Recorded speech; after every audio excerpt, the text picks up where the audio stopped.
بہت سال پہلے کی بات ہے۔ ایران میں دو بھائی رہتے تھے۔ ایک کا نام قاسم تھا اور دوسرے کا علی بابا۔ قاسم کی شادی ایک امیر عورت سے ہو گئی۔ اس نے اپنی بیوی کی دولت سے ایک دکان کھولی اور تجارت کا چھوٹا سا کام شروع کر لیا۔ آہستہ آہستہ وہ بہت امیر ہو گیا۔ علی بابا لکڑی کاٹنے کا کام کرتا تھا۔ وہ اور اس کی بیوی ایک چھوٹے سے مکان میں رہتے تھے۔ علی بابا جنگل سے لکڑیاں کاٹ کر لاتا اور انہیں بازار میں بیچ کر چند سکے کما لیتا۔ اسی سے اس کی گزر اوقات ہوتی تھی۔ ایک دن علی بابا جنگل سے لکڑیاں کاٹ کر گھر لوٹ رہا تھا۔ اچانک سے اس نے دیکھا کہ اس کے سامنے راستے پر گرد کا ایک بادل عمڈا چلا آ رہا ہے۔ وہ بہت حیران ہوا، مگر تھوڑی دیر میں ہی اسے معلوم ہوا کہ یہ گرد کا طوفان نہ تھا۔ بہت سے گھوڑے دوڑتے ہوئے آ رہے تھے۔ گھوڑوں کے دوڑنے سے مٹی اڑ رہی تھی اور یہ اس قدر زیادہ تھی کہ دور سے مٹی کا طوفان معلوم ہو رہا تھا۔ جب یہ طوفان علی بابا کے کچھ قریب آیا تو اس نے دیکھا گھوڑوں پر سوار لوگوں نے کالے کپڑے پہن رکھے تھے۔ ان کے چہرے بھی کالے کپڑے میں چھپے ہوئے تھے، صرف ان کی آنکھیں ہی نظر آ رہی تھیں۔ ان لوگوں نے ہاتھوں میں تلواریں پکڑ رکھی تھیں اور سب کی کمروں کے سامنے لمبے لمبے خنجر بندھے ہوئے تھے۔ علی بابا فوراً سمجھ گیا کہ ہو نہ ہو یہ ڈاکو ہیں۔ وہ فوراً اپنی لکڑیاں وہیں چھوڑ کر ایک درخت کے اوپر چڑھ گیا۔ ڈاکو ایک چٹان کے سامنے جا کر رک گیا۔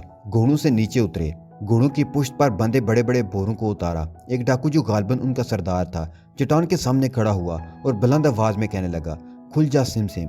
جو ہی سردار نے یہ لفظ کہے چٹان کا پتھر ایک طرف سرک گیا۔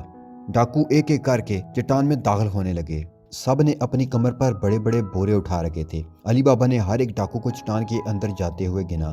سب ملا کر 40 تھے۔ علی بابا نے اندازہ لگایا کہ ہو نہ ہو یہ سب ڈاکو ہیں اور کہیں سے مال لوٹ کر لائے ہیں۔ علی بابا درخت میں چھپا ان ڈاکوؤں کو دیکھ رہا تھا۔ ڈاکوؤں کو علی بابا کی موجودگی کا کوئی اندازہ نہ ہوا۔ ڈاکو کافی دیر چٹان کے اندر موجود رہے۔ اس دوران علی بابا درخت کے پتوں اور ٹہنیوں میں چھپا بیٹھا رہا۔ اس کا خیال تھا کہ اگر اس کے درخت سے اترتے وقت ڈاکو نے اسے دیکھ لیا تو اس پر بڑی مصیبت آ جائے گی، اس لیے وہ درخت پر ہی بیٹھا رہا۔ کافی دیر کے بعد 40 چور چٹان سے باہر نکلے۔ چوروں کے سردار نے پھر چٹان کے سامنے کھڑے ہو کر کہا، بند ہو جا سم سم۔ چٹان کے ساتھ پڑا پتھر اپنی جگہ سے سرکا اور چٹان کے منہ پر آ لگا۔ اس سے چٹان کا منہ بند ہو گیا۔ کچھ دیر علی بابا اسی طرح درخت پر بیٹھا رہا۔ آخر اس نے سوچا کہ اب اسے کسی قسم کا کوئی خطرہ نہیں، تو وہ درخت سے نیچے اتر آیا۔ وہ چٹان کے اندر جانے کے لیے بےتاب ہو رہا تھا۔ وہ دیکھنا چاہتا تھا کہ چٹان کے اندر کیا ہے، اور یہ بھی کہ کیا اس کے کھل جا سم سم کہنے سے چٹان کے منہ پر پڑا پتھر سرکے گا کہ نہیں۔ علی بابا چٹان کے سامنے کھڑا ہوا۔ اس نے بلند آواز میں کہا، کھل جا سم سم۔ چٹان کے آگے پڑا پتھر سرک گیا اور علی بابا غار کے اندر داخل ہو گیا۔ جو ہی وہ اندر داخل ہوا، غار کے منہ پر پتھر دوبارہ آ گیا۔ علی بابا گھبرا گیا۔ اس نے سوچا شاید غار میں کوئی چور موجود ہے۔ اس نے ارد گرد دیکھا، اسے کوئی نظر نہ آیا۔ علی بابا آگے بڑھا۔ اس نے ایک عجیب نظارہ دیکھا۔ ایسا منظر اس نے زندگی میں کبھی نہ دیکھا تھا۔ غار میں ایک طرف سونے اور چاندی کے انبار لگے تھے، ایک طرف ریشمی کپڑے اور قیمتی جواہرات تھے۔ علی بابا نے وقت ضائع کیے بغیر بہت سا سونا اور چاندی اکٹھی کی، اسے بورے میں ڈالا اور غار کے منہ پر آ کھڑا ہوا۔ اسے جادو کے الفاظ یاد تھے۔ اس نے کہا، کھل جا سم سم۔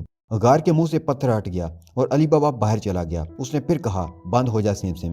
چٹان کے منہ پر پتھر پھر آ لگا۔ علی بابا نے گدھے پر سونے اور چاندی کے بورے کو لادا، اس کو چھپانے کے لیے اوپر لکڑیاں ڈال دیں اور جلدی جلدی گدھے کو ہانکتا ہوا گھر پہنچ گیا۔ گدھے کو گھر کے باہر باندھ دیا اور سونے چاندی کا بورا اٹھا کر علی بابا گھر میں داخل ہو گیا۔ علی بابا نے اپنی بیوی کو سونے اور چاندی کا انبار دکھایا اور کہنے لگا، لو نیک بخت، اب ہمارے غربت کے دن ختم ہو جائیں گے۔ اتنا سونا اور چاندی تم کہاں سے لے آئے؟ علی بابا کی بیوی نے اس سے کہا، تم نے اتنی دولت کہیں سے چرائی تو نہیں؟ علی بابا نے اپنی بیوی کو پوری کہانی سنائی۔ علی بابا اور اس کی بیوی نے سونے اور چاندی کے ٹکڑوں کو گننا شروع کیا۔ وہ گنتے گنتے تھک گئے۔ ابھی تک ایک ڈھیر گننا باقی تھا۔ علی بابا نے سوچا کہ گننے کے بجائے سونے اور چاندی کا وزن کر لیتے ہیں، اس طرح دولت کا اندازہ ہو جائے گا۔ علی بابا نے اپنی بیوی سے کہا کہ وہ قاسم کی بیوی سے ترازو لے آئے تاکہ سونے اور چاندی کا وزن کیا جا سکے، مگر اسے تلقین کی کہ وہ اسے سونے اور چاندی کے بارے میں کچھ نہ بتائے۔ علی بابا کی بیوی قاسم کی بیوی کے پاس آئی اور اسے کہنے لگی، بہن کیا میں کچھ دیر کے لیے تمہارا ترازو لے سکتی ہوں؟ قاسم کی بیوی نے سوچا، علی بابا تو ایک غریب لکڑہارا ہے، بھلا اسے ترازو کی کیا ضرورت ہے؟ اس کے پاس اناج بھی نہیں کہ جس کی تولنے کی اسے ضرورت ہو نہ ہو دال میں کچھ کالا ہے۔ وہ کمرے میں گئی اور ترازو کے ایک پلڑے کے نیچے موم لگا دی۔ ترازو لا کر علی بابا کی بیوی کے حوالے کر دیا۔ علی بابا نے بڑی احتیاط کے ساتھ چاندی اور سونے کا وزن کیا، زمین میں ایک گڑھا کھودا اور سونے اور چاندی کو اس گڑھے میں دفن کر دیا۔ علی بابا اور اس کی بیوی کو جب بھی ضرورت پڑتی سونے یا چاندی کی ایک ڈلی نکالتے اور اسے بیچ کر گھر کی ضرورت کی چیزیں خرید لیتے۔ اب وہ اچھے کپڑے پہننے لگے اور مزے مزے کے کھانے پکانے لگے۔ वो अमीर हो गए थे और अब अली बाबा को लकड़ियां काटने की जरूरत ही न रही थी। सब लोग अली बाबा और उसकी बीवी की जिंदगी में आई तब्दीली को देखते सब हैरान होते, मगर किसी को भी उसके अमीर होने का राज ना मालूम था। अली बाबा की बीवी ने सोना चांदी तोलने के बाद तराजू कासिम की बीवी को वापस कर दिया था। कासिम की बीवी ने फौरन पलड़े को उल्टा कर देखा। पलड़े के नीचे मोम के साथ सोने की एक डली चिपकी हुई थी। शाम को जब कासिम घर लौटा तो उसकी बीवी उससे कहने लगी, तुम समझते हो कि अली बाबा एक गरीब लकड़हारा है, असल बात ये नहीं, उसके पास बहुत सा सोना है। आज उसकी बीवी तराजू मांगने आई थी, मैंने तराजू के नीचे मोम लगा दी ताकि मालूम करूं आखिर उन्हें तराजू की क्यों कर जरूरत पड़ेगी। ये देखो, कासिम को सोने की डली दिखाते हुए मोम के साथ ये डली चिपकी हुई थी। कासिम बहुत कमीना शख्स था। वो अपने भाई के अमीर होने को हरगिज पसंद न करता था। वो जल्द अज जल्द मालूम करना चाहता था कि आखिर उसका भाई अचानक कैसे अमीर हो गया। उसने देखा कि अली बाबा अब अच्छे कपड़े पहनने लगा है, उसके घर से अच्छे अच्छे खानों की महक आने लगी है। कुछ दिन वो हसद की आग में जलता रहा। एक दिन कासिम से न रहा गया, वो अली बाबा के पास आया, उसे तराजू के पलड़े के साथ चिपकी सोने की डली का सारा किस्सा क्या सुनाया। वो अली बाबा से कहने लगा, तुम हमेशा कहते हो कि तुम गरीब हो, ये दरअसल तुम्हारा एक फरेब है। हकीकत ये है कि तुम्हारे पास सोने और चांदी का एक ढेर है। तुमने ये खजाना कहाँ से हासिल किया? क्या तुमने कहीं डाका मारा है? मुझे बताओ, तुम्हें हर बात बताना होगी। अली बाबा कासिम को सोने और चांदी का राज नहीं बताना चाहता था। वो काफी देर कासिम को टालता रहा, मगर वो नरम दिल आदमी था। अगरचे कासिम उससे हसद करता था, मगर वो कासिम पर पूरा भरोसा रखता था। वो उसे छोटा भाई होने के नाते प्यार भी करता था। इससे बात ज्यादा देर छुपाई न जा सकी। उसने कासिम को सारी कहानी सुना दी, बल्कि उसे गार का पता भी दे दिया। अगले दिन कासिम 10 घोड़ों को साथ लेकर गार जा पहुंचा। वो गार से ज्यादा दौलत हासिल करना चाहता था। वो चट्टान के सामने जा खड़ा हुआ। उसने बुलंद आवाज में कहा, खुल जा सिम सिम। चट्टान का पत्थर अपनी जगह से हट गया। सामने गार थी। गार में हर तरफ दौलत के अंबार लगे हुए थे। कासिम ने बड़े बड़े बोरों में दौलत को समेटना शुरू कर दिया। वो उस वक्त तक इन बोरों में सोना और चांदी भरता गया जब तक उनमें एक डली डालने की भी गुंजाइश मौजूद थी। फिर वो गार के मुंह की तरफ आया, उसके करीब खड़ा होकर कहने लगा, खुल जा जौ के दाने। गार के आगे पड़ा पत्थर अपनी जगह से न हिला।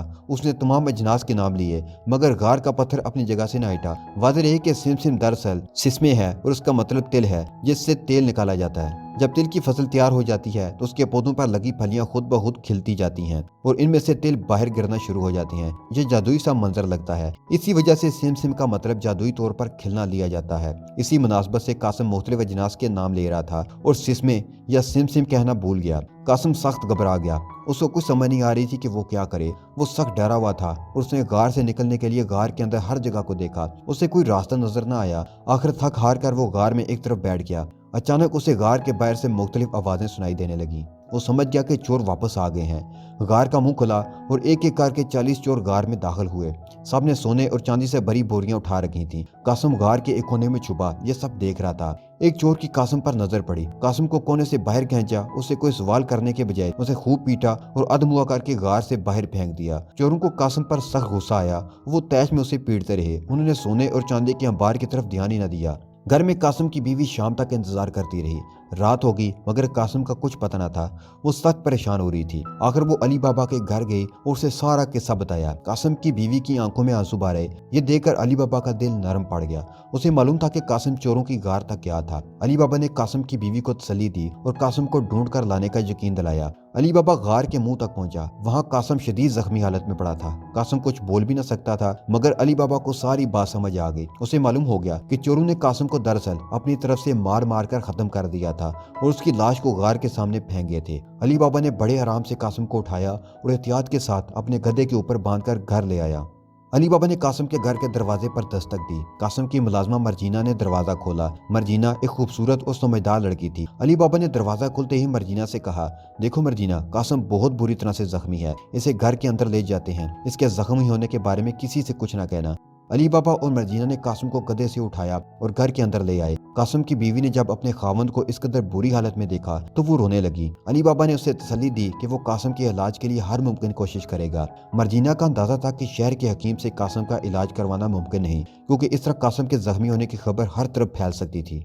हकीम के शफाखाने में हर वक्त लोगों का हजूम रहता था। उसने अली बाबा से कहा, मैं एक शख्स को जानती हूँ जो कासिम का इलाज कर सकता है। वो जूते सीने का काम करता है, मगर उसे इलाज मालजे का भी खातर खा तजर्बा है। अली बाबा ने सोने के कुछ सिक्के मर्जीना के हाथ पर रखे और उससे कहा, तुम इस शख्स के पास जाओ, उसे रसदारी से इधर ले आओ। इस काम में देर नहीं होनी चाहिए। अगर मजीद रुपयों की जरूरत पड़े तो मुझसे मांग लेना।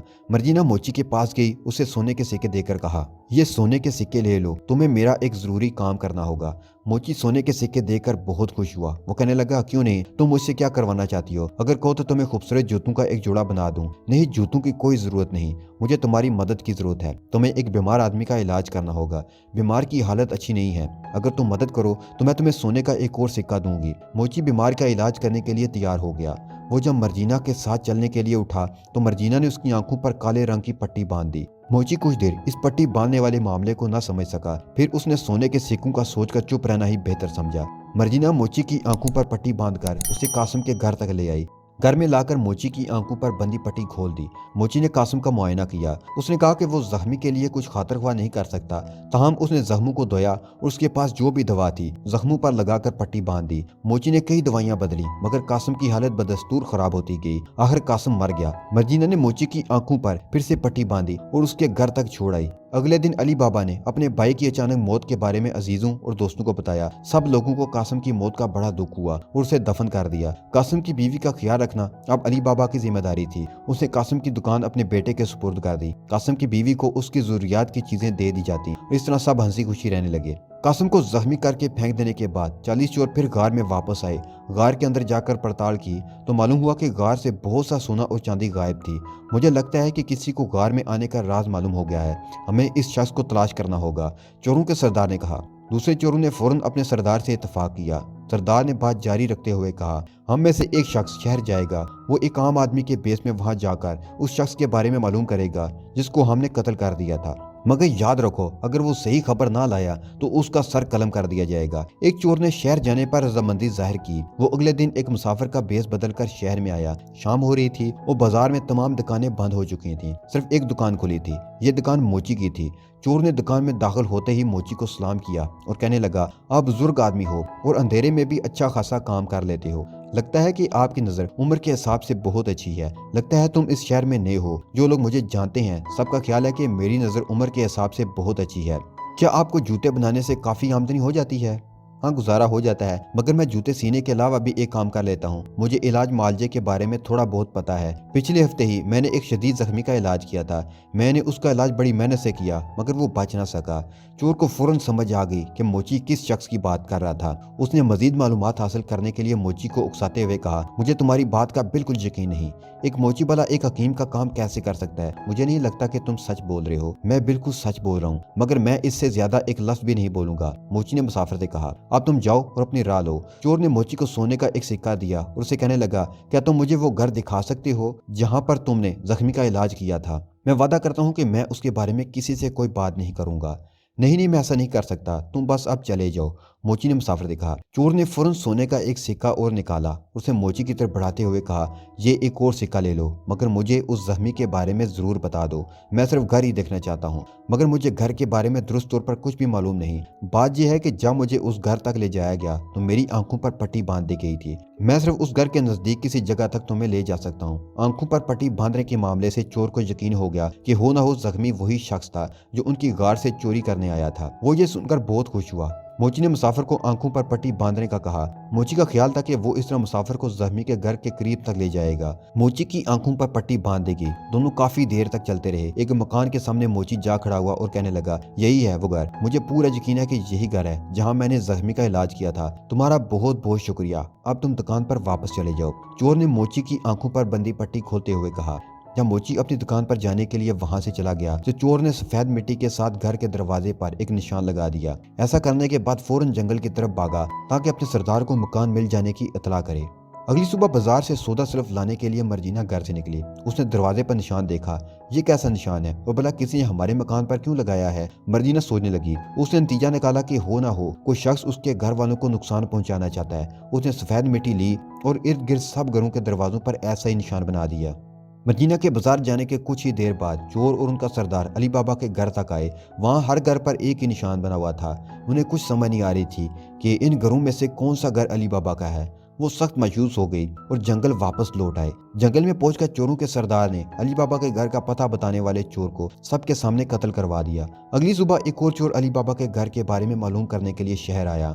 उसने पहले चोर की तरह मोची को सोने का सिक्का दिया। मोची ने उसे अली बाबा के घर का पता बताया। चोर ने घर के दरवाजे पर सुर्ख रंग में एक निशान बना दिया। मर्जीना पहले ही बहुत मोहतात थी। उसने दरवाजे पर एक नया निशान देखा तो समझ गई कि कोई उसके मालिक पर हमला करने वाला है। उसने फौरन उसी रंग में मोहल्ले के तमाम घरों पर ऐसे ही निशान बना दिए। जब चोरों का सरदार अली बाबा के घर पर हमला करने के लिए आया तो उसने मोहल्ले के तमाम घरों पर सुर्ख निशानात देखे। वो सख्त सटपटा गया। उसने अब अली बाबा के घर के बारे में खुद से मालूम करने का फैसला किया। चोरों का सरदार शहर आया। उसने मोची की मदद से अली बाबा के घर का अता पता मालूम कर लिया। ये सब करने के बाद वो वापस जंगल में आया और अपने साथियों से कहने लगा, मैंने घर का पता मालूम कर लिया है, अब मैं उसे अंधेरे में तलाश कर लूंगा। अब तुम मेरी बात बड़ी एहतियात से सुनो। हम तेल डालने वाले बड़े बड़े मर्तबान ले आते हैं, उनमें से एक को तेल से भर देंगे, बाकी मर्तबानों में तेल के बजाय तुम में से हर शख्स छुप जाएगा। मैं तमाम मर्तबानों को तुम लोगों समेत शहर में ले जाऊंगा। चोरों के सरदार ने मर्तबानों को घोड़ों पर बांधा और उन्हें हाँकता हुआ अली बाबा के घर के दरवाजे तक ले आया। उसने दरवाजे पर दस्तक दी। अली बाबा दरवाजे पर आया तो सरदार ने कहा, मैं एक सौदागर हूँ और मेरे पास घोड़ों पर लदे बहुत से मर्तबान हैं। इन मर्तबानों में तेल है। अब शाम हो चुकी है और दुकानें बंद हो गई हैं। अगर आप इजाजत दें तो आज की रात मैं आपके यहाँ क्याम कर लूँ। मैं सुबह सवेरे रुखसत हो जाऊंगा। मैं आपको यकीन दिलाता हूँ कि आपको किसी किस्म की तकलीफ नहीं होगी। अली बाबा ने सरदार की बातें सुनी। वो हरगिज ना पहचान सका कि उसके सामने चोरों का सरदार खड़ा है। सरदार ने अपना होलिया बदल लिया था। वो देखने में कोई और शख्स नजर आ रहा था। अली बाबा को सरदार के लिए हमदर्दी महसूस हुई और उसने उसे रात ठहरने की इजाजत दे दी। उसने नौकरों को हुक्म दिया कि वो घोड़ों पर बंधे मर्तबान एहतियात से उतार कर एक तरफ रख दें, घोड़ों को चारा वगैरह डालें। उसने मर्जीना को कहा कि वो मेहमान के लिए अच्छा सा खाना तैयार करे। खाने के बाद सरदार सहन में चहलकदमी के लिए चला आया। उसने मर्तबानों के करीब जाकर बहुत हल्की आवाज में कहा, मैं मर्तबानों पर एक छोटा सा पत्थर फेंकूंगा, तुम उसकी आवाज से मर्तबानों से फौरन निकल आना। उस वक्त तक चुपचाप मर्तबानों में बैठे रहो। ये कहकर सरदार खामोशी के साथ वापस घर में चला आया। मर्जीना ने मेहमान को उसके सोने का कमरा दिखाया और वापस घर चली गई। उसी वक्त उसने देखा कि अचानक लैंप बुझ गया। उसने हलाकर लैंप को देखा, उसमें तेल खत्म हो गया था। मर्जीना ने सोचा कि सहन में तेल के मर्तबान पड़े हैं, उनमें से तेल ले लेती हूँ और सुबह इसकी खबर सौदागर को कर दूंगी। वो सहन में आई और उसने पहले मर्तबान का ढकना खोला। वो फौरन पीछे हट गई। उसे मर्तबान से आवाज आई, क्या अब मैं मर्तबान से बाहर आ जाऊं? उसने दूसरे मर्तबान का ढकना खोला। वो फौरन पीछे हट गई। उस मर्तबान से भी आवाज आई, क्या अब मैं मर्तबान से बाहर आ जाऊं? मर्तबान में छुपे चोर ने मर्जीना को अपना सरदार समझते हुए कहा। कुछ वक्त के लिए तो मर्जीना हकी बकी रह गई। उसे समझ ही नहीं आई कि ये आवाज कहाँ से आ रही है। तो उसने थोड़ा सा गौर किया तो उसे सारा मामला समझ आ गया। उसने अपनी आवाज को मर्दाना आवाज की तरह भारी बनाते हुए कहा, नहीं नहीं, अभी इधर मर्तबान में ही रहो, मैं अभी कुछ देर में तुम्हें बुलाता हूँ। मर्जीना को मालूम हो गया कि ये कोई चाल है और अली बाबा की जान सख्त खतरे में है। वो आखिरी मर्तबान तक पहुंची। इस मर्तबान के मुंह पर तेल लगा हुआ था। वो समझ गई कि सिर्फ एक मर्तबान में तेल है और बाकी सब में आदमी छुपे हुए हैं। उसने मर्तबान से बहुत सा तेल निकाला और एक बड़े कड़ा में डालकर खूब गर्म किया। जब तेल उबलने लगा तो उसने उसे एक बर्तन में डाला और बारी बारी सब मर्तबानों में डालना शुरू कर दिया। मर्तबानों में मौजूद तमाम चोर जलकर मर गए। मर्जीना अपना काम मुकम्मल करके घर के अंदर चली गई और चुपचाप बैठी हर हरकत और आहट का ख्याल करने लगी। जब रात काफी गुजर गई तो उसने चोरों के सरदार की आवाज सुनी। वो मर्तबानों पर छोटे छोटे कंकर फेंक रहा था। मर्तबानों से जब कोई चोर भी बाहर ना निकला तो उसने घबरा कर उनके अंदर झांका। उसके तमाम साथी जलकर मर चुके थे। वो घबरा गया। उसे मालूम हो गया कि उसकी अली बाबा को मार देने की चाल नाकाम हो चुकी है। वो फौरन घर की दीवार कूद कर भाग गया। सुबह सवेरे मर्जीना उठी और सीधी अली बाबा के पास आई। उसे रात को होने वाला सारा किस्सा सुनाया।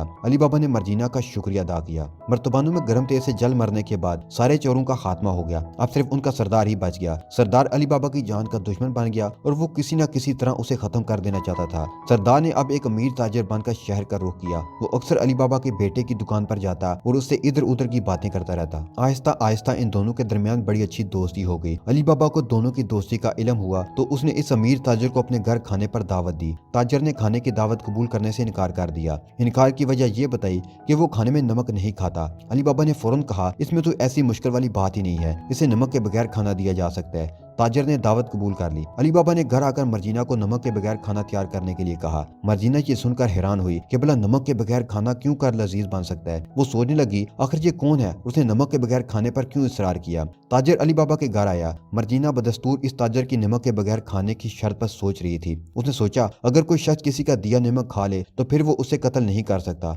ہو نہ ہو یہ شخص علی بابا کو قتل کرنا چاہتا ہے، اس معاملے میں کچھ نہ کچھ گڑبڑ ضرور ہے۔ مرجینہ نے نمک کے بغیر کھانا تیار کیا۔ اس نے بڑے اہتمام سے کھانے کو تاجر کے سامنے پیش کیا، مگر وہ بڑی احتیاط سے اس تاجر کی ہر حرکت کا دھیان رکھ رہی تھی۔ اس نے دیکھا کہ تاجر نے اپنے لباس کے اندر ایک خنجر چھپا رکھا تھا۔ اس نے تاجر کو بغور دیکھا۔ اس کو اندازہ ہو گیا کہ یہ وہی شخص تھا جو مرتبانوں کے ساتھ ایک رات ان کے ہاں ٹھہرا تھا۔ اس نے تاجر کو دیکھا، وہ بڑے خوشگوار طریقے سے علی بابا کے ساتھ کچھ گپیاں لگا رہا تھا۔ وہ اس انتظار میں تھا کہ اسے موقع ملے اور حملہ کر کے علی بابا کو ختم کر دے۔ مرجینہ کو ایک خیال سوجا۔ اس نے ایک چھوٹا سا خنجر اپنی کمر میں چھپایا اور ایک ساتھی نوکر کے ساتھ تاجر کے سامنے ناچنا شروع کر دیا۔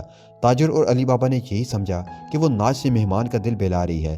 کافی دیر ناچنے کے بعد مرجینہ جھومتی ہوئی تاجر کے پاس آئی، اس کے سامنے جھکی اور خنجر کے ایک وار سے اسے قتل کر دیا۔ علی بابا اور اس کے بیٹے نے شور مچا دیا، مرجینہ تم نے یہ کیا کر دیا؟ کیا تم پاگل ہو گئی ہو؟ مہمان پر حملہ کر دیا۔ انہوں نے دوڑ کر مرجینہ کا ہاتھ پکڑ لیا۔ مرجینہ کہنے لگی، میں نے تمہارے دشمن کو ختم کر دیا۔ تمہیں پتہ ہے کہ یہ کون ہے؟ یہ چوروں کا سردار ہے جو تمہیں قتل کرنا چاہتا تھا۔ مرجینہ نے چوروں کے سردار کی کمر پر بندھے خنجر کو کھینچ کر باہر نکالا اور اسے علی بابا کو دکھایا۔ علی بابا مرجینہ کی بہادری پر بڑا خوش ہوا۔ اس نے اسے اپنی بہو بنا لیا۔ کچھ عرصہ کسی شخص نے علی بابا کو پریشان نہ کیا تو وہ سمجھ گیا کہ اب چوروں میں سے کوئی نہیں بچا۔ وہ چوروں کی غار میں گیا۔ اس نے کہا، کھل جا سم سم۔ غار کے اندر ابھی تک بہت سا سونا، زیورات اور ہیرے جواہرات پڑے تھے۔ علی بابا نے غار سے یہ سب اٹھا لیا اور خوشی خوشی گھر چلایا۔